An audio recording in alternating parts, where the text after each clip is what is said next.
What does the frog say?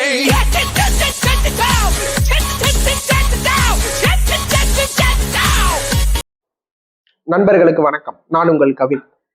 இங்க குழந்தைகள் பள்ளிக்கோ இல்ல கல்லூரிக்கோ செல்லும் போது ருத்ராட்ச கோட்டை அணிந்துதான் செல்ல வேண்டும் அப்படின்னு தன்னை ஒரு அறிவு ஜீவியாக நினைத்துக் கொண்டிருக்கக்கூடிய ஒரு நபர் பேசியிருக்கிறாரு. அது எங்க ஐயா ஹச் ராஜாவோ இல்ல மாமா ரங்கராஜ் பாண்டே அவர்களோ கிடையாது.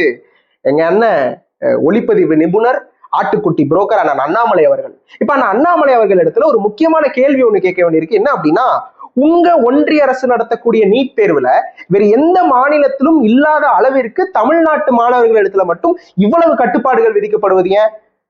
மாணவர்கள் அணிந்திருக்கக்கூடிய சட்டை வெட்டப்படுது, அவர்கள் அணிந்திருக்கக்கூடிய நகைகளை கலட்ட சொல்றீங்க.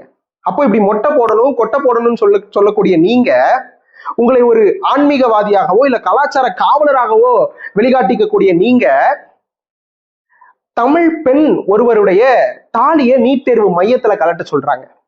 பெண்கள் மிக புனிதமாக கருதக்கூடிய தாலியை கலட்ட சொன்ன போது அதை பற்றி பேசாதது ஏன்? இல்ல அதை பற்றி உங்களுடைய மேலிடத்தில் எடுத்து சொல்லாதது ஏன்? அப்போ உங்களுக்கு ரத்தம், எங்களுக்கு தக்காளி சட்னியா? நன்றி.